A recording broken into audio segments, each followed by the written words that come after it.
ദൈവനാമം മഹത്വപ്പെടുകയും ചെയ്യുമാറാകട്ടെ.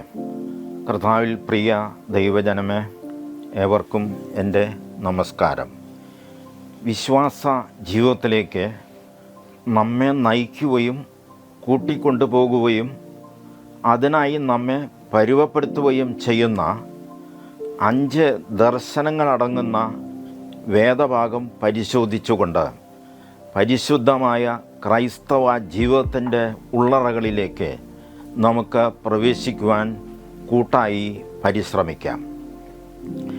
സംശുദ്ധമായ ക്രൈസ്തവ ജീവിതത്തിലേക്ക് നമ്മെ ആനയിക്കുന്ന ഒരു വേദഭാഗമാണ് എബ്രായ ലേഖനത്തിൻ്റെ 12:1 മുതൽ 3 ഉൾപ്പെടെയുള്ള വേദവാക്യങ്ങൾ. ഈ വേദവാക്യങ്ങളിലൂടെ കടന്നുപോയി അത് നൽകുന്ന സാരാംശവും ദർശനവും പരിശോധിച്ചുകൊണ്ട് വിശ്വാസ ജീവിതത്തിൽ കരുത്താർജിച്ച് വളരുവാൻ ശ്രോതാക്കളായ എല്ലാവരെയും ദൈവനാമത്തിൽ സ്വാഗതം ചെയ്തുകൊള്ളുന്നു. ഒരു ജനസമൂഹത്തെ അവരുടെ നിരാശകളും ഭയാശങ്കകളും അകറ്റി ധൈര്യപ്പെടുത്തി പ്രത്യാശയിൽ ഉറപ്പിക്കുകയാണ് ഈ ലേഖനകർത്താവിൻ്റെ ഉദ്ദേശവും ലക്ഷ്യവും. ക്രിസ്തുവിനു വേണ്ടി ജീവിക്കുമ്പോൾ കഷ്ടതകൾ നേരിടേണ്ടി വരുന്നത് സാധാരണമാണെന്നും ഈ വേദഭാഗത്തിലൂടെ നമ്മെ ഓർമ്മിപ്പിക്കുവാനായിട്ട് ശ്രമിക്കുന്നുണ്ട്.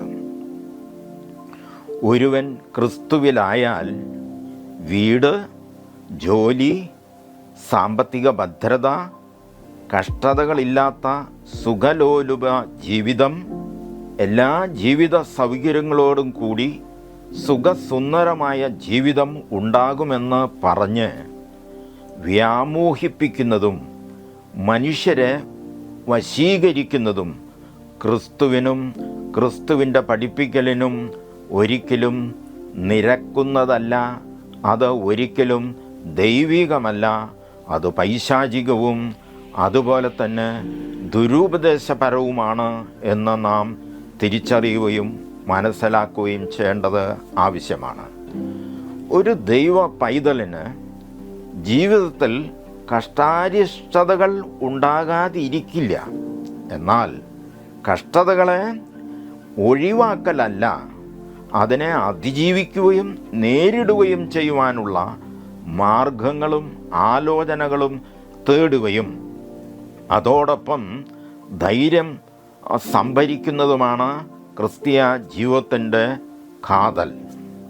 കഷ്ടതകളെ ഒഴിവാക്കുന്നതിനോ നിരാകരിക്കുന്നതിനോ വിശുദ്ധ വേദപുസ്തകം എളുപ്പവഴികളോ സൂത്രവഴികളോ ഉപദേശിക്കുന്നതായോ അങ്ങനെ ഉപദേശിക്കുന്നതായിട്ടോ ഒരിടത്തും നമുക്ക് കാണുവാൻ കഴിയുന്നതല്ല.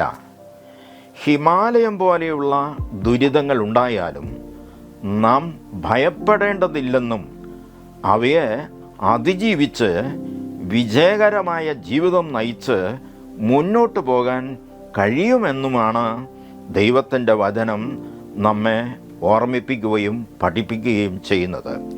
കഷ്ടതകളെ മറികടന്ന് അതിജീവനം നടത്തിയതായ ഒട്ടേറെ ദൈവമക്കൾ നമുക്ക് ചുറ്റുമുണ്ടെന്നും അതുകൊണ്ട് ജീവിക്കാൻ നമുക്കാകും എന്നുമുള്ള പ്രത്യാശയുടെ ദൂതാണ് വേദ ഭാഗത്തിലൂടെ നമുക്ക് പകർന്നു തരുന്നതും നമ്മെ ഓർമ്മിപ്പിക്കുന്നതുമായ ദർശനം.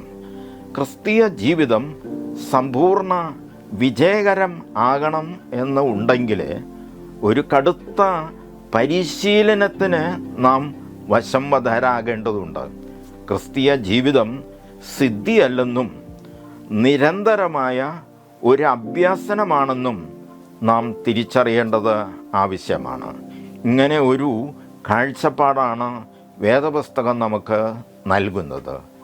ഈ ചട്ടങ്ങളും ചിട്ടകളും ഏതൊക്കെ എന്തൊക്കെ എന്ന് നമുക്ക് പരിശോധിച്ച് നോക്കാനായിട്ട് ശ്രമിക്കാം. ജയജീവിതത്തിന് 5 കാര്യങ്ങൾ നാം അറിയേണ്ടതുണ്ട്. ജയജീവിതത്തിലേക്ക് നമ്മെ നയിക്കുന്ന ഒന്നാമത്തെ അറിവ് നാം ഒറ്റയല്ല, തനിയെയല്ല എന്നുള്ളതാണ്.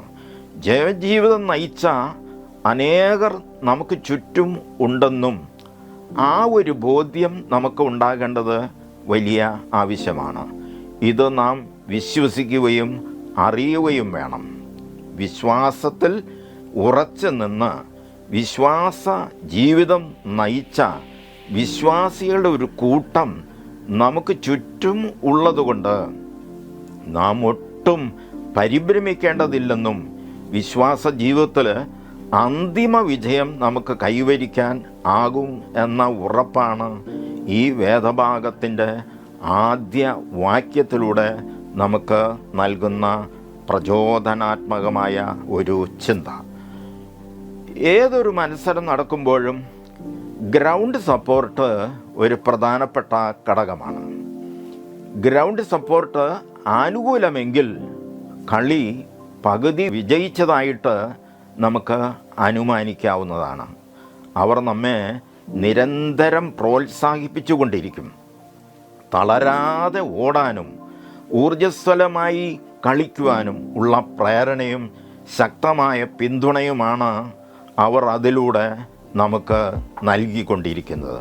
നമ്മുടെ തളർച്ചയും പരാജയവും കാണികൾക്കും പ്രോത്സാഹിപ്പിക്കുന്നവർക്കും അചിന്തനീയമായിട്ടുള്ള ഒരു വിഷയമാണ്. അതുകൊണ്ട് കളിക്കാരേക്കാൾ ആവേശം എപ്പോഴും കാണികൾക്ക് ഉണ്ടായിരിക്കും. കാണികൾക്കുള്ള ആവേശ നിമിത്തം അവരുടെ നിരന്തരമായ പ്രോത്സാഹനവും ആർപ്പുവിളിയും നമ്മെ നിരാശിതരാക്കാതെ അന്തിമ വിജയത്തിൻ്റെ തേരോട്ടം നടത്തുവാൻ നമ്മെ സഹായിക്കുകയും ചെയ്യുന്നതാണ്. നമുക്കുള്ള ഗ്രൗണ്ട് സപ്പോർട്ട് ഉറപ്പിക്കുകയാണ് ഒന്നാം വാക്യത്തിലൂടെ ചെയ്യുന്നത്, അല്ലെങ്കിൽ അങ്ങനെ നാം മനസ്സിലാക്കേണ്ടിയിരിക്കുന്നു. ആകയാൽ നാമും ഇത്ര വലിയ സമൂഹവും നമുക്ക് ചുറ്റും നിൽക്കുന്നതുകൊണ്ട് ഒട്ടും ക്ലേശിക്കേണ്ടതായില്ല. ഏതിനെയും എന്തിനേയും തരണം ചെയ്യുവാൻ നമുക്ക് കഴിയും എന്ന ശുഭാപ്തി വിശ്വാസമാണ് ഈ വേദഭാഗം നമുക്ക് പകർന്ന് തരുന്നത്. ഇത് ജയ ജീവിതത്തിലേക്കുള്ള ഒന്നാമത്തെ ഘടകമായിട്ട് നമുക്ക് പരിഗണിക്കാം.